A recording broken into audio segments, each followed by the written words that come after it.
નમસ્કાર મિત્રો, જીગર sir physics YouTube ચેનલમાં આપ દરેકનું હાર્દિક સ્વાગત છે।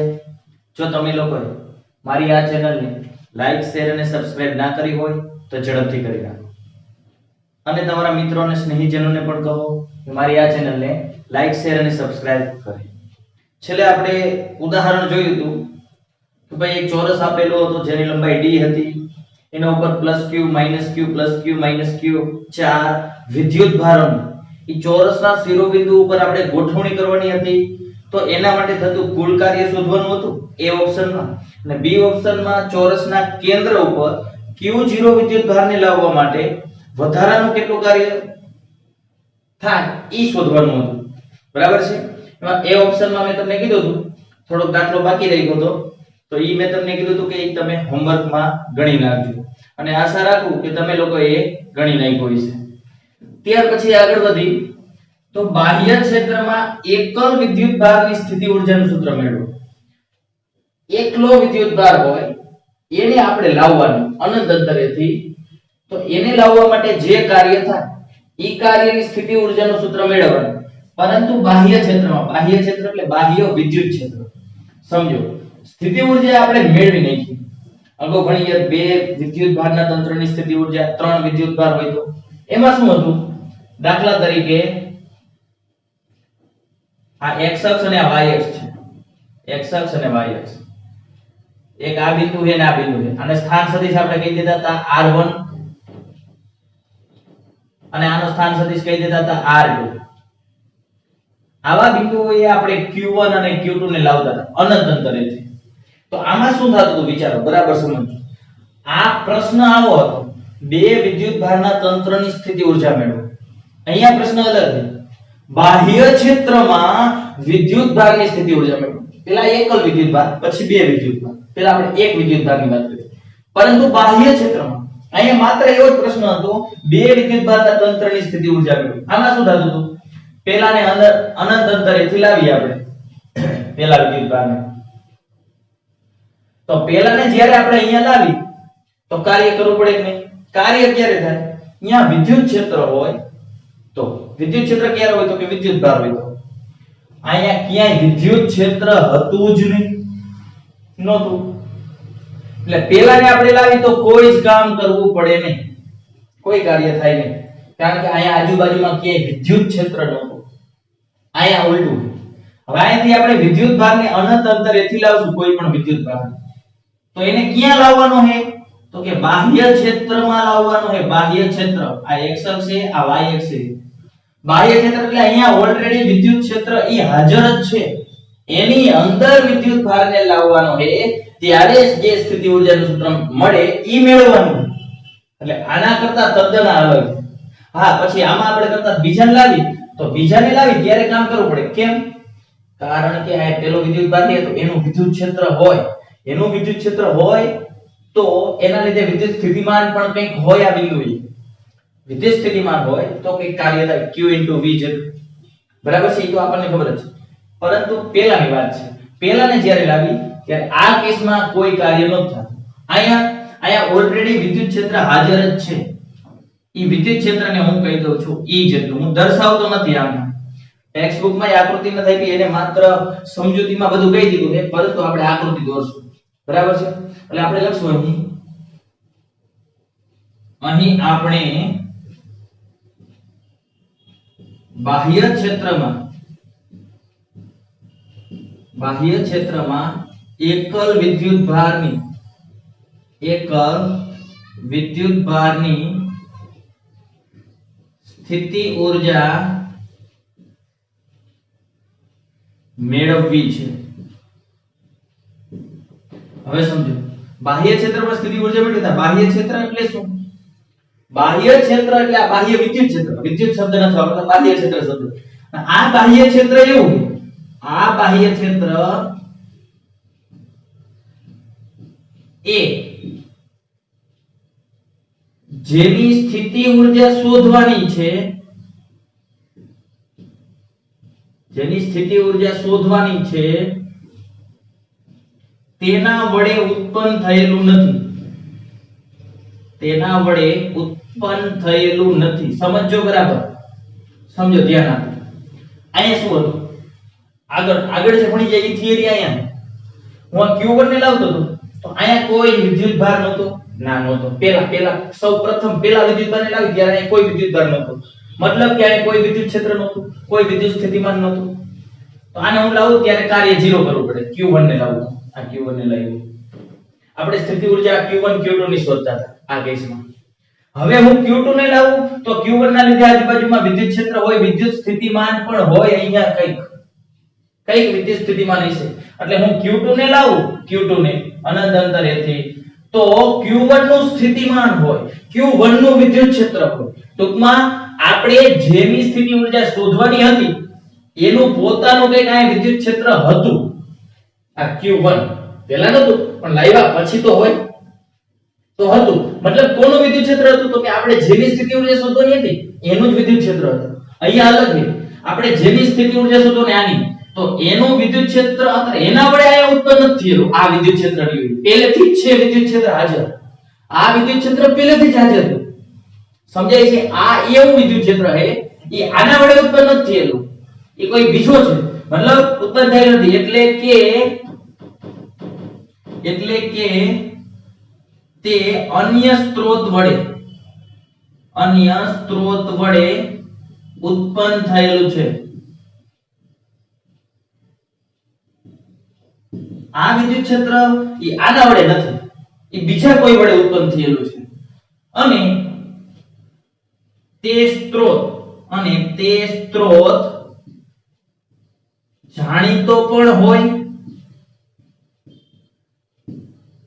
અને અજાણીતો પણ હોય. મતલબ વિદ્યુત ક્ષેત્ર કોના દ્વારા ઉત્પન્ન થાય? તો કે વિદ્યુત ભાર વડે ઉત્પન્ન થઈ શકે. એટલે આ વિદ્યુત ક્ષેત્ર વિદ્યુત ભાર વડે પણ ઉત્પન્ન થયેલું, આ નહીં બીજા કોઈ વિદ્યુત ભાર વડે. એટલે એ વિદ્યુત ભારને આપણે ઓળખી કે ભાઈ વિદ્યુત ભારને આપણે બધા જાણીએ. અને અજાણીતો પણ હોય, આપણને ખબર ન હોય એવા કોઈ સ્ત્રોત વડે પણ વિદ્યુત ક્ષેત્ર ઉત્પન્ન કરેલું હોય. સમજાય છે? એટલે સ્ત્રોત જાણીતો પણ હોય અને અજાણ્યો પણ હોય. બરાબર છે? બીજી વાત કે આપણે આ Q ની સ્થિતિ ઊર્જા શોધવાની, એટલે જ્યારે હું Q બોલું ને Q એટલે તમારે એમ સમજવાનું કે આપણે જેની સ્થિતિ ઊર્જા શોધવાની છે એની સાહેબ વાત કરે. બરાબર છે? અને આપણે જેની સ્થિતિ ઊર્જા શોધવાની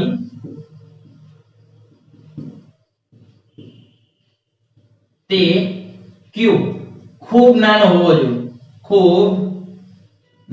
હોવો જોઈએ.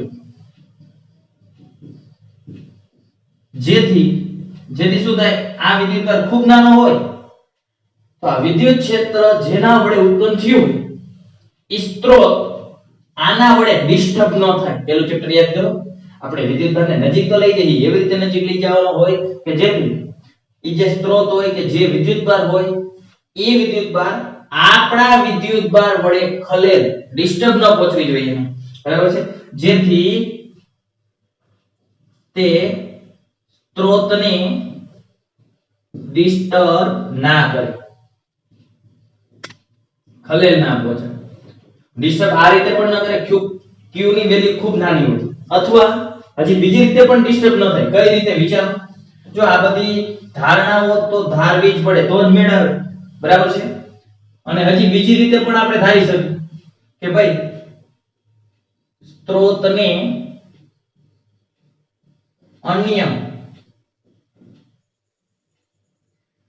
અન્ય બળોથી જકડી રાખેલા છે જેથી તેને અસર ના થાય. કોની અસર ના થાય?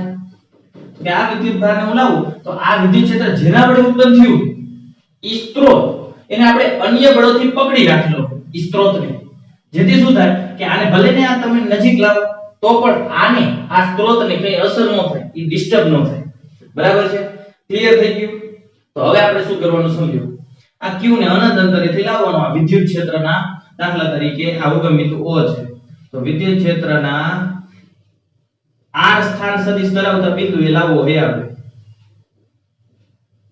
r સ્થાન સદિશ ધરાવતા બિંદુ ક્યાંથી લાવવાનું તો કે અનંત અંતરેથી અનંત અંતર છે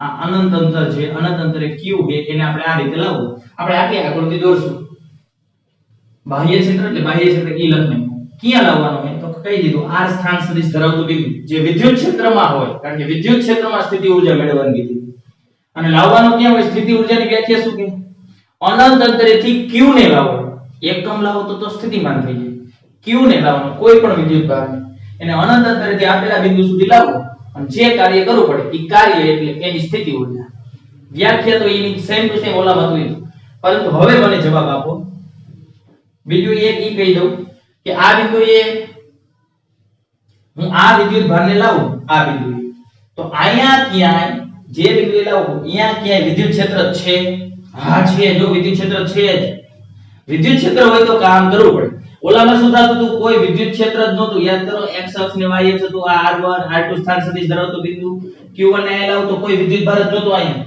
એટલે પહેલા ને લાવો તો કામ ન કરવું પડે અહીંયા તો કામ કરવું પડશે પહેલા ને લાવશો તો પણ તો અહીંયા હું લાવું તો અહીંયા કામ કરવું પડે કામ કેટલું થાય તો કે કાર્યનું સૂત્ર આપણને ખબર છે W q v જે વિદ્યુત ભારને લાવું એ વિદ્યુત ભાર પ્લસ q ને લાવું પ્લસ q જે બિંદુએ લાવું એ બિંદુનું વિદ્યુત સ્થિતિમાન તો અહીંયા વિદ્યુત સ્થિતિમાન હોય હા હોય હવે તમે એમ કહેશો સાહેબ અહીંયા વિદ્યુત સ્થિતિમાન કોના લીધે તો કે આજુબાજુમાં જે વિદ્યુત ભાર હોય વિદ્યુત ભારના લીધે જો વિદ્યુત સ્થિતિમાન મળે વિદ્યુત ક્ષેત્રના કારણે પણ વિદ્યુત સ્થિતિમાન હોય યાદ કરો વેદ આ સૂત્ર આપણે આવી ગયું તો કે વિદ્યુત ક્ષેત્ર હોય તો પણ કંઈક વિદ્યુત સ્થિતિમાન હોય વિદ્યુત ક્ષેત્રની કઈ કિંમત મૂકો અને કંઈક અંતર જેટલા અંતરે જોતું હોય 5 મીટર 10 સેન્ટીમીટર 15 સેન્ટીમીટર જે સ્ત્રોત હોય ત્યાંથી અંતર ગણવાનું તો એના લીધે કંઈક વિદ્યુત સ્થિતિમાન હોય છે અને આ વિદ્યુત સ્થિતિમાન અંતર મુજબ બદલાઈ શકે 5 સેમી અંતર 10 સેમી 15 મૂકો એ પ્રમાણે વિદ્યુત સ્થિતિમાન બદલાઈ શકે એટલે પહેલા હું ઈ ચોક પાડી દઉં કે વિદ્યુત સ્થિતિમાન હશે હા કે ના વિદ્યુત ભારના લીધે નહીં હોય વિદ્યુત ક્ષેત્ર છે એના લીધે હશે બરાબર કારણ કે આજુબાજુ વિદ્યુત ભાર નથી અત્યારે રેડી ચાલો તો હવે આપણે કહી દઈશું કે દરેક બિંદુએ E અને V બદલાઈ શકે E અને V બદલાઈ શકે ટૂંકમાં બિંદુ અલગ હોય એટલે આ વિદ્યુત ક્ષેત્ર સમાન વિદ્યુત ક્ષેત્ર નથી ધાર્યું આપણે અલગ અસમાન વિદ્યુત ક્ષેત્ર છે એટલે એને એવું કીધું હોય કે વિદ્યુત ક્ષેત્ર દરેક બિંદુએ બદલાય છે તો હવે ચાલો આપણે આને લાવો અનંત અંતરેથી તો આ બિંદુએ વિદ્યુત સ્થિતિમાન હોય કારણ કે કાર્યનું સૂત્ર q * v થાય કાર્ય બરાબર q * v જે બિંદુએ લાવો એ બિંદુનું સ્થિતિમાન એટલે આ સ્થાન સદિશ ધરાવતું છે તો એ બિંદુના સ્થિતિમાનને હું આવું કહી દઈશ v સાઈડમાં નીચે r સ્થાન સદિશ એવું કેમ લખ્યું એટલે ખબર પડે કે r સ્થાન સદિશ ધરાવતા બિંદુનું સ્થિતિમાન એમ બરાબર તો હવે આપણને કાર્ય મળી શકે તો હવે લખશું હવે પ્લસ q ને અનંત અંતરેથી r સ્થાન સદિશ વાળા બિંદુએ લાવવા માટે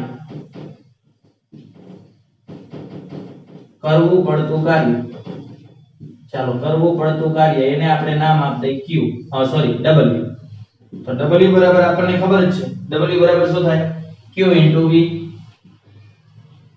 v એટલે r સ્થાન સદિશ છે e જગ્યાનું સ્થિતિમાન આ જગ્યાનું અને q એટલે જેને લાવવાનું છે પૂરું થઈ ગયું કારણ કે v કેટલો છે એ તો આપણને ખબર નથી અહીંયા કઈ કઈ છે જેટલો હોય એટલો અને પ્લસ q ને લાવવાનો તો પ્લસ q આટલું કાર્ય કરવું પડે ઓલામાં શું થતું હતું કે પેલાને લાવો ને તો કાર્ય 0 થાય કેમ અહીં આજુબાજુમાં વિદ્યુત ક્ષેત્ર નથી આજુબાજુમાં કોઈ વિદ્યુત ભાર નથી એટલે આજુબાજુમાં ક્યાંય વિદ્યુત સ્થિતિમાન ન જ હોય એટલે પેલા લાવો તો ઓલામાં કાર્ય 0 થતું તો આમાં 0 ન થાય કે બાહ્ય ક્ષેત્રમાં શબ્દ વાપરેલો છે બાહ્ય ક્ષેત્ર એક જ વિદ્યુત ભારને લાવવાનો છે એક જ એટલે એક ને લાવ્યો હવે એમનો કીધું સાહેબ હજી બીજા લાવી અત્યારે આપણે એવું કીધું એકલ વિદ્યુત ભાર એકને જ લાવવાનો છે પણ આ સ્થિતિ ઊર્જા મળી હવે આપણને ખબર આ તો કાર્ય મળ્યું આપણે સ્થિતિ ઊર્જા મેળવવાની હવે મને જવાબ આપ્યો તો આપણને ખબર છે વિદ્યુત ક્ષેત્ર કેવું કે સંરક્ષિત ક્ષેત્ર એટલે આપણે લખશું વિદ્યુત ક્ષેત્ર સંરક્ષિત ક્ષેત્ર હોવાથી સંરક્ષી ક્ષેત્ર હોવાથી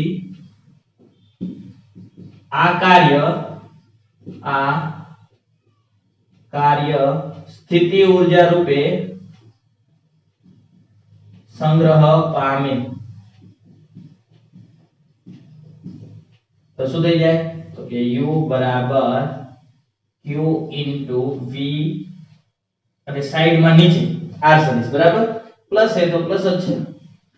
આ સ્થિતિ ઊર્જા ની આની એકલાની નો કહેવાય, આ બેયની કહેવાય. સ્થિતિ ઊર્જા હંમેશા બેયની કહેવાય, એકની નો કહેવાય.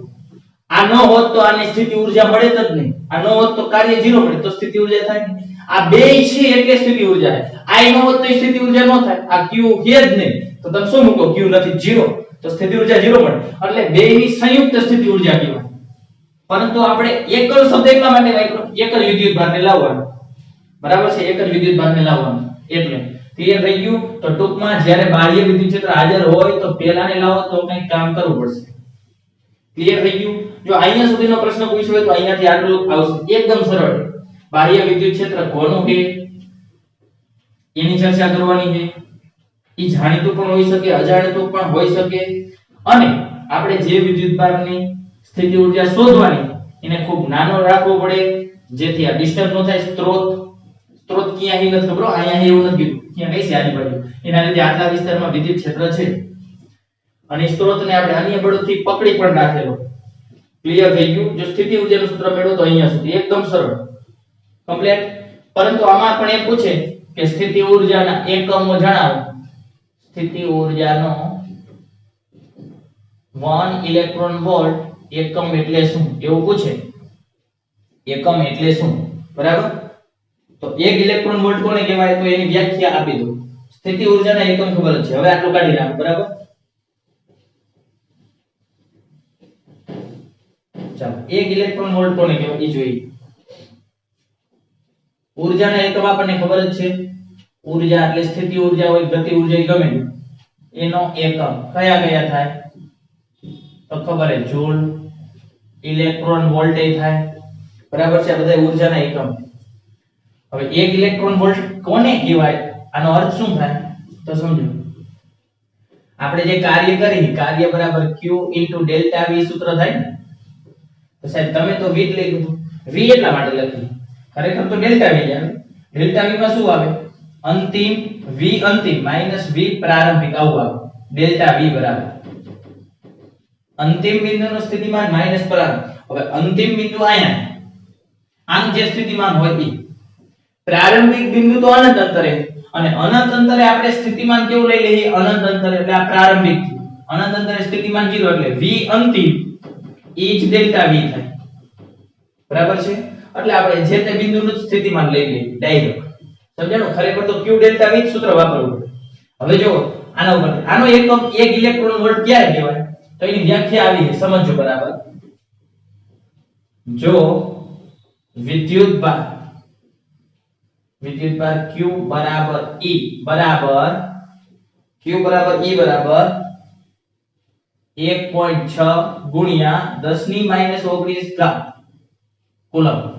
ટૂંકમાં વિદ્યુતભાર q ની જગ્યાએ ઇલેક્ટ્રોન જ હોય અથવા પ્રોટોન કહી શકાય પ્લસ E છે એટલે આ જ વિદ્યુતભાર લીધો હોય કે જેનો વિદ્યુતભાર 1.6 ગુણ્યા 10 ની -19 ગ્રામ હોય પ્લસ એટલે પ્રોટોન જ લીધો હોય અને બરાબર સમજો અને ડેલ્ટા v 1 વોલ્ટ હોય તો ડેલ્ટા v એટલે બે બિંદુઓ વચ્ચેનો તફાવત 1 વોલ્ટ હોય તો પ્રાપ્ત થતી ઊર્જા કેટલી થાય? પ્રાપ્ત થતી ઊર્જા કયો કે કાર્ય કયો બે એક જ છે. કારણ કે તમે આવું તો ભણી ગયા W બરાબર ડેલ્ટા કે પ્રાપ્ત થતી ઊર્જા એ જ કાર્ય. કારણ કે જેટલું કાર્ય કરો એટલી જ ઊર્જા મળે. આપણે કામ કરી કાર્ય એની અંદર સ્થિતિ ઊર્જા સ્વરૂપે સંગ્રહ કરો. બરાબર છે? રેડી એમ કાર્ય કરો એના લીધે જેને ગતિ પ્રાપ્ત થાય. એટલે પ્રાપ્ત થતી ઊર્જા કેટલી થાય? બરાબર પ્રાપ્ત થતી ઊર્જા બરાબર q ડેલ્ટા v. તો ગણો તો q એટલે થાય 1.6 ગુણ્યા 10 ની -19 ઘાત. કીધું જ આપણે ડેલ્ટા v એટલે 1 ડેલ્ટા v 1 વોલ્ટ કીધા. તો તો આનો જવાબ આવે 1.6 ગુણ્યા 10 ની -19 ઘાત ઊર્જાનો એકમ થાય જૂલ. તો આ જેટલી ઊર્જા મળે એને 1 ઇલેક્ટ્રોન વોલ્ટ કહેવાય. એટલે 1 ઇલેક્ટ્રોન વોલ્ટ એટલે 1.6 ગુણ્યા 10 ની -19 ઘાત જૂલ થાય. યાદ રાખજો આ ઇલેક્ટ્રોન એટલે 1.6 મૂકી દેવાના 1.6 ગુણ્યા 10 ની -19 પછી વોલ્ટ ના સીધા જૂલ લખી નાખવાના. યાદ રાખવા માટે કહું 1 એટલે 1.6 ગુણ્યા 10 ની -19 થાય ઈ મૂકી દો વોલ્ટ ના જૂલ થઈ ગયા. સમજાણું? ફરી વાત જો વિદ્યુતભાર તમે આટલો લ્યો એટલે કે પ્રોટોન પોતે જ હોય અને બે બિંદુઓ વચ્ચેનો વિદ્યુત સ્થિતિમાનનો તફાવત 1 વોલ્ટ હોય તો પ્રાપ્ત થતી જે ઊર્જા પ્રાપ્ત થાય એને જ 1 ઇલેક્ટ્રોન વોલ્ટ કહેવાય. આવી એની વ્યાખ્યા. તો એ આપણે ઊર્જા કેટલી આટલી પ્રાપ્ત થઈ તો એને જ એટલે બરાબર 1 ઇલેક્ટ્રોન વોલ્ટ કહેવાય. એને મેં 1 ઇલેક્ટ્રોન વોલ્ટ કહી દીધું. એટલે હવે પછી દાખલા માટે આ યાદ રાખવાનું 1 ઇલેક્ટ્રોન વોલ્ટ એટલે 1.6 ગુણ્યા 10 ની -19 ઘાત જૂલ. ઇલેક્ટ્રોન વોલ્ટ ને જૂલ માં કન્વર્ટ કરવા હોય ઈ ની જગ્યાએ 1.6 ગુણ્યા 10 ની -19 આ એક ના 1 હતા એક ના જ લખ્યા મેં હાલે નો લખી દો અને વોલ્ટ ના જૂલ કરી નાખવાના. આ સિવાય બીજા મોટા એકમો પણ છે. 1 kilo electron volt, 1 mega electron volt, 1 giga electron volt, 1 Terra electron volt. પરંતુ આવા બધા એકમો મોટે ભાગે પરમાણુ ચેપ્ટર આવશે, આપણે ન્યુક્લિયસ ચેપ્ટર આવશે, આવા બધા ચેપ્ટર ની અંદર ખૂબ વધારે પ્રમાણમાં ઉપયોગી થાય છે. બરાબર? એમાં આ બધા આવા જ એકમો છે. ચાલો આ તો આવડે છે. કિલો એટલે આ 1 ના 1 કિલો એટલે થાય 10 ની +3 અને eV ઈ ની જગ્યાએ મૂકી દેવાનો 1.6 ગુણ્યા 10 ની -19 અને વોલ્ટ ની જગ્યાએ જૂલ કરી નાખવાનું. તો હવે આપણે 1.6 ગુણ્યા 10 ની -16 ઘાત જૂલ થઈ ગયા. સાથે ઊર્જા તે એવી રીતે મેગા 1 ના 1 મેગા એટલે થાય 10 ની +6 આ e ની જગ્યાએ મૂકી દેવાના 1.6 ગુણ્યા 10 ની -19 અને v ના જૂલ કરી નાખવાના. બરાબર છે? એવી જ રીતે ગીગા હોય તો 1 ગુણ્યા 10 ની +9 ઘાત પાછળનો હવે કરી નાખજો. અહીંયા ટેરા એટલે થઈ જાય 1 ગુણ્યા 10 ની 12 ઘાત +12 ઘાત 1 ના 1 પાછા e ની જગ્યાએ 1.6 ગુણ્યા 10 ની -19 ઘાત જૂલ મૂકી દેજો. ક્લિયર થઈ ગયું આટલું? કમ્પ્લીટ. જો આ છેલ્લે પૂછ્યું હોય તો લખી નાખવાનું અને આ પ્રશ્ન 3 ગુણમાં પૂછાય તો આ લખવાનું સ્થિતિ ઊર્જા એકમ. આ એની વ્યાખ્યા પણ લખી નાખવાની. કમ્પ્લીટ. ક્લિયર થઈ ગયું? તો આ તો એકદમ સરળ જ હતું. બરાબર છે? ચાલો આપણે બાહ્ય ક્ષેત્રમાં એકમ વિદ્યુતભારની સ્થિતિ ઊર્જા મેળવી હતી. હવે આપણે બાહ્ય ક્ષેત્રમાં બે વિદ્યુતભારની સ્થિતિ ઊર્જાનું સૂત્ર મેળવીએ. ચાલો અહીં લખી નાખો બાહ્ય ક્ષેત્રમાં બે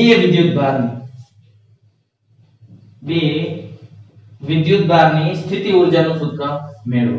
ચાલો આ જ પ્રમાણે આપણે મેળવતું જવાનું.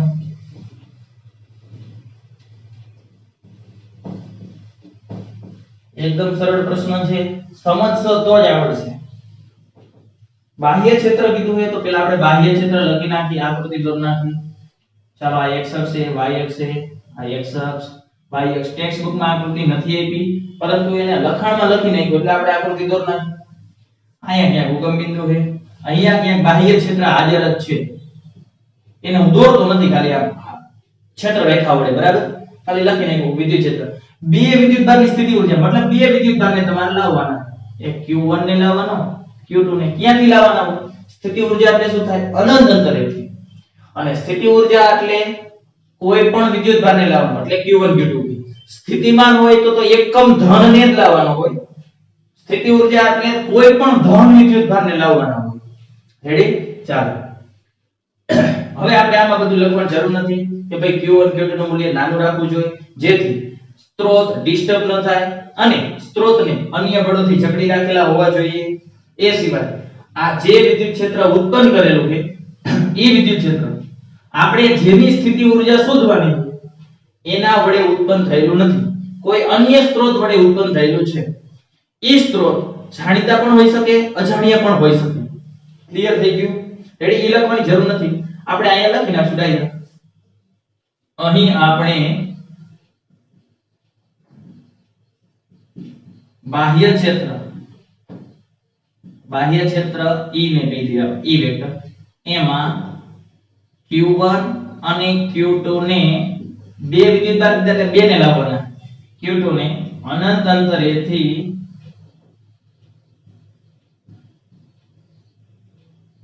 થી લાવીશું, બાહ્ય ક્ષેત્રમાં લાવીશું, બરાબર, અનંત અંતરેથી. ક્લિયર થઈ ગયું? તો પહેલા હું q1 ને લાવું. ચાલો તો q1 ને હું લાવું તો શું થાય? q1 ને ક્યાં લાવવાના છે? તો એને આપણે ચોક કરી નાખી. આ r1 સ્થાન સદિશ ધરાવતા બિંદુએ લાવી. બિંદુ નામ આપી દે તો પણ ચાલશે. આને નામ આપ દો r2 સ્થાન સદિશ ધરાવતું બિંદુ, બરાબર. બિંદુને a b કે p q ગમે તે નામ આપી દે તો પણ ચાલશે. સૌપ્રથમ આપણે શું કરશું? કોને લાવશું? સૌપ્રથમ q1 ને અનંત અંતરેથી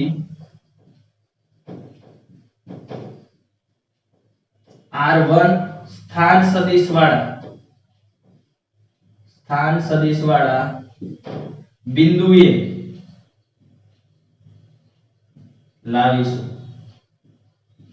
ચાલો q1 ને હું લાવું અનંત અંતરેથી આવી. તો મારે કામ કરવું પડશે હા કે ના? અહીંયા વિદ્યુત ભાર નથી પણ વિદ્યુત ક્ષેત્ર તો છે જ. તો વિદ્યુત ક્ષેત્ર હોય એટલે કામ થાય. કેટલું કામ થાય એ તો આપણે ગણી ગયા. q v જેટલું કામ થાય. એટલે અહીંયા સ્થિતિમાન હોય, હા હોય. વિદ્યુત ક્ષેત્રને કારણે અહીંયા સ્થિતિમાન હશે. અને અહીંયાના સ્થિતિમાનને આપણે શું નામ આપશું? તો કે v r1 સદિશ. તમને પેલા વિચારો q1 ને અનંત અંતરેથી લાવવાના અહીંયા. તો અહીંયા લાવો તો કામ થાય. કામ ક્યારે થાય? વિદ્યુત ક્ષેત્ર હાજર હોય તો. છે વિદ્યુત ક્ષેત્ર અહીંયા? હા અહીંયા છે જ વિદ્યુત ક્ષેત્ર. આ અનંત અંતરે આટલામાં વિદ્યુત ક્ષેત્ર છે e જેટલું છે. તો વિદ્યુત ક્ષેત્ર હોય તો વિદ્યુત સ્થિતિમાન હોય. વિદ્યુત સ્થિતિમાન હોય તો કામ થાય જ, કારણ કે w બરાબર q v. જે બિંદુ લાવવાનો એનો વિદ્યુત સ્થિતિમાન આ બિંદુ લાવવાનો. જેને લાવવાનો હોય એ વિદ્યુત ભાર. તો આપણે લખશું આ માટે હવે એને લાવશું એટલે આપણે કાર્ય તો કરવું જ પડશે, બરાબર છે? તો કાર્ય કરવું પડશે તો q v જેટલું થાય. તો v પેલા આપણે લખી નાખીએ. અહીંયા કંઈક v છે, હા છે.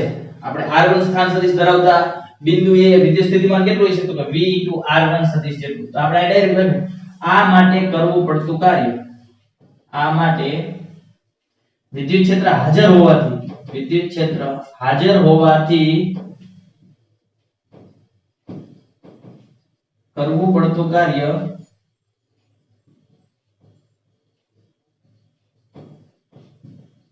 w બરાબર પેલા લાવી જાય તો nw1 થઈ જાય. તો કેટલું કાર્ય કરવું પડે? તો કે જે વિદ્યુત ભારને લાવો હોય +q1. તો જે બિંદુએ લાવો એ બિંદુનું સ્થાન સદિશ, સોરી એ બિંદુનું વિદ્યુત સ્થિતિમાન. આ સદિશ નથી, આને સદિશ નથી કર્યા મેં. એ જે બિંદુ છે એ બિંદુનું, આનો અર્થ એવો થાય કે r1 સ્થાન સદિશ ધરાવતું જે બિંદુ છે અહીંયાનું આ સ્થિતિમાન છે. સમજાય? ના લખી નાખશું જ્યાં v r1 એટલે શું થાય? તો કે r1 સ્થાન સદિશ વાળા બિંદુએ સ્થિતિમાન. કમ્પ્લીટ. પેલા ને લઈવા તો કામ કરવું પડ્યું. આ પેલા ને લઈ આવ્યા આપણે. હવે વિચારો, હવે હું બીજા લાવું. હવે બીજા લાવું શું થાય વિચારો. હવે બીજા લાવું અહીંયા અનંત અંતરેથી. તો અહીંયા સ્થિતિમાન હોય, અહીંયા સ્થિતિમાન હોય તો કાર્ય કરવું પડે. અહીંયા સ્થિતિમાન કોના લીધે હોય? એક તો આના લીધે હોય સ્થિતિમાન, અને આ વિદ્યુત ક્ષેત્ર હતું તો વિદ્યુત ક્ષેત્રના લીધે કઈક સ્થિતિમાન તો હોય. વિદ્યુત ક્ષેત્રના લીધે કઈક સ્થિતિમાન હોય ને આ સૂત્ર ઉપરથી v a * t કઈક સ્થિતિમાન છે.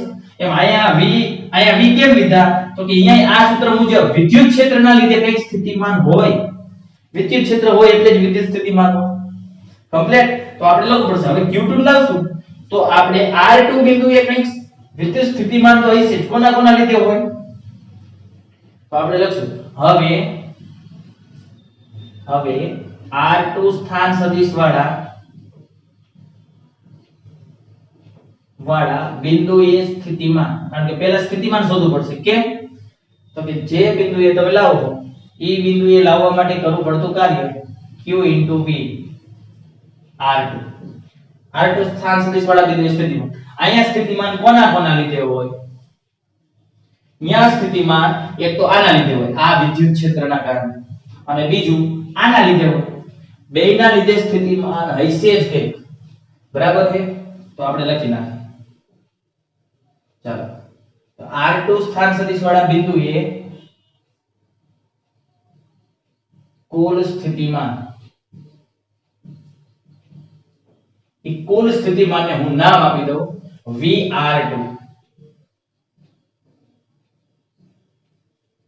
VR2 હવે સમજો આ VR2 ની ખાલી V નામ આપું V વાંધો નહીં કાઈ ખાલી V નામ આપ્યું કેમ કારણ કે આપણે R1 જો આયા નામ કોને આપ્યું આપણે VR1 કોને નામ આપ્યું તો કે વિદ્યુત ક્ષેત્રના કારણે જે સ્થિતિમાન હોય ને એને આપણે આવી રીતે દર્શાવ્યું V અને R1 સ્થાન સદિશ વાળો બિંદુ એમ તો વિદ્યુત ક્ષેત્રના કારણે અહીંયા જે સ્થિતિમાન છે ને એને હું આવી રીતે દર્શાવીશ VR2 સમજાણો VR2 એવી રીતે દર્શાવ્યું અહીંયા મારે કાર્ય કરવું હોય સમજો અહીંયા કુલ સ્થિતિમાન કેટલું હોય તો વિદ્યુત ક્ષેત્રના લીધે હોય અને એક Q1 ના લીધે હોય તો કુલ સ્થિતિમાનને મેં V કહી દીધું તો V બરાબર કોના લીધે થાય તો એક તો લખશું E ના લીધે સ્થિતિમાન E ના લીધે સ્થિતિમાન પ્લસ Q1 ના લીધે સ્થિતિમાન Q1 ના લીધે સ્થિતિમાન કમ્પ્લીટ તો એ કુલ V બરાબર કેટલા થઈ જાય કયો તો E1 ના લીધે સ્થિતિમાન વિદ્યુત ક્ષેત્રના લીધે જે સ્થિતિમાન હોય R2 બિંદુ એને આપણે આવું નામ આપીએ VR2 સ્થિતિમાન જ કીધું કે સ્થિતિમાન એટલે સ્થિતિમાન આપણે ખાલી V કહી આપણે ED સૂત્ર નથી વાપરતા હો કારણ કે અંતર આપણે એક્ઝેક્ટ ન ખબર હોય એટલે આપણે ED સૂત્ર વાપરતા ખાલી V જ મૂકી દઈએ Q1 ના લીધે જે સ્થિતિમાન હોય એનું શું થાય Q1 ના લીધે R2 બિંદુ એ ને R2 બિંદુ એ સ્થિતિમાન તો Q1 થી એનું સીધું અંતર લેવું પડે આ અંતરને આપણે નામ આપી દે R12 કહી દઉં તો 1 થી 2 સુધીનું અંતર રેડી એ અંતરને R12 નામ આપી દે તો 1 ના લીધે R12 અંતર સ્થિતિમાન શું થાય સ્થિતિમાન K Q/R R કેટલા છે R12 કોના લીધે આયા સ્થિતિમાન છે Q1 ના લીધે તો Q1 આ જેના લીધે સ્થિતિમાન હોય હજી આને આપણે લાવ્યા નથી એને તો હવે લાવવાનો આ તો ક્લિયર થઈ ગયું કુલ સ્થિતિમાન મળી ગયું તો હવે લખશું હવે Q2 ને અનંત અંતરેથી R2 સ્થાન સદિશ વાળા બિંદુએ લાવવા માટે કરવું પડતું કાર્ય ચાલો કરવું પડતું કાર્ય બીજા લાવી તો એ કાર્ય W2 કહ્યું તો કાર્યનું સૂત્ર ખબર છે જેને લાવો એ વિદ્યુત ભાર અને જે તે બિંદુએ લાવો એનું સ્થિતિમાન આ બિંદુના સ્થિતિમાનને મેં ખાલી V નામ આપ્યું છે આ બિંદુના સ્થિતિમાનને એક જ સ્થિતિમાન હતું VR1 જો ગોટાઈ નો જાતા હજી આ બિંદુના સ્થિતિમાનને મેં VR1 કીધું આ બિંદુનું જે ટોટલ સ્થિતિમાન છે એને મેં V નામ આપ્યું VR2 નથી કીધું કારણ કે આપણે R1 R2 કોને કહીએ તો કે વિદ્યુત ક્ષેત્રના લીધે જે સ્થિતિમાન હોય એને R1 R2 કહે વિદ્યુત ક્ષેત્રના લીધે આ સ્થિતિમાન હતું એને આપણે VR1 કહી દીધું એક જ હતું બીજું કોઈ હતું નહીં તો જેને લાવો હોય એ વિદ્યુતભાર Q2 છે પ્લસ છે તો પ્લસ Q2 V એટલે કેટલા થાય તો કે V બરાબર તો આવું કે VR2 plus K Q1 R12 આ સદિશ નથી હો અદિશ જ છે આ તો સ્થાન સદિશ એટલે મેં R2 કીધા બાકી V તો અદિશ જ છે ગુણી નાખો અંદર તો શું થઈ ગયું Q2 V R2 plus K Q1 R12 એટલે આ કાર્ય કોના લીધે કરવું પડ્યું Q2 V તો એ વિદ્યુત ક્ષેત્રના લીધે કામ કરવું પડ્યું અને આ કાર્ય કોના લીધે કરવું પડ્યું K Q1 R12 Q2 આ કાર્ય કોના લીધે કરવું પડ્યું તો કે Q1 હાજર હતો એનું કઈ સ્થિતિમાન છે એના લીધે કાર્ય કર્યું બેયના લીધે કામ કરવું પડ્યું કમ્પ્લીટ હવે કાર્ય મળી ગયું બે આવતા રહ્યા અહીંયા Q2 પણ આવતો રહ્યો તમારે આ જ આકૃતિ દોરવાની હોય આગળ છે તો હવે આપણે તો સ્થિતિ ઊર્જા એટલે પહેલાને લાવો બીજાને લાવો બેયને લાવો અનંત અંતરેથી એના માટે જે ટોટલ કાર્ય કરવું પડે એ ટોટલ કાર્યને સ્થિતિ ઊર્જા કહેવાય તો હવે આપણે લખશું કુલ કાર્યને આપણે કહી દઈએ W બરાબર W1 W2 બે જ કાર્ય છે W1 W2 તો ટોટલ કેટલું થઈ જાય W1 એટલે Q1 V R1 સદિશ પ્લસ બીજા લાવો હોય તો Q2 V R2 સદિશ પ્લસ W2 એટલે આ તો ના હતું K Q1 Q2 upon R12. અહીંયા વિદ્યુત ક્ષેત્ર ન હોત તો આ નો આવે, આ એક જ આવે. ઈ આપણે અગાઉની થિયરીમાં ભણ્યા હતા કે Q1 Q2 upon R જેટલું થાય. પણ વિદ્યુત ક્ષેત્ર હે એટલે બે ની સ્થિતિ ઊર્જા કેટલી થાય? તો કે પહેલાને લાવો ને તો એ વિદ્યુત ક્ષેત્રના લીધે કામ કરવું પડે યાદ. બીજાને લાવશો તો વિદ્યુત ક્ષેત્રના લીધે જે કામ કરવું પડે યાદ. Q2 V જેટલું.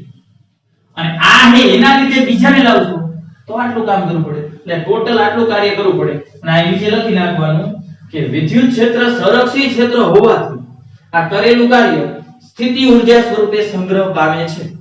તેથી U બરાબર આખે આખું સમીકરણ લખી નાખવાનું છે તમારે. હવે એક સ્ટેપ છે એ તમારે જાતે લખી નાખવાનું. ક્લિયર થઈ ગયું? હવે આમાં સ્થિતિ ઊર્જાનો એકમ લખો, એ આપણે લખવાનું નથી. બે વિદ્યુતભારના તંત્રની સ્થિતિ ઊર્જાનું સૂત્ર મેળવો. એકદમ સરળ ને સિમ્પલ છે. દાખલો આવે કે MCQ આવે, તમે કોન્સેપ્ટ સમજેલા હશો ને તો જ ખબર પડશે. બાહ્ય વિદ્યુત ક્ષેત્ર હાજર છે અને સ્થિતિ ઊર્જા એટલે શું કરવાનું? એક પછી એકને અનંત અંતરેથી લઈ આવો. વિદ્યુત ક્ષેત્ર છે તો કામ થાય, વિદ્યુત ક્ષેત્ર નથી તો કામ ન થાય. ક્લિયર થઈ ગયો આખો કોન્સેપ્ટ?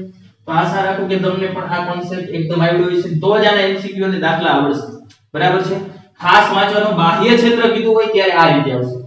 એકદમ સરળ પદ્ધતિ એની છે, દાખલો હોય કે થિયરી હોય, પરંતુ બાહ્ય વિદ્યુત ક્ષેત્ર હાજર છે એના લીધે કંઈક પહેલેથી જ સ્થિતિમાન હશે.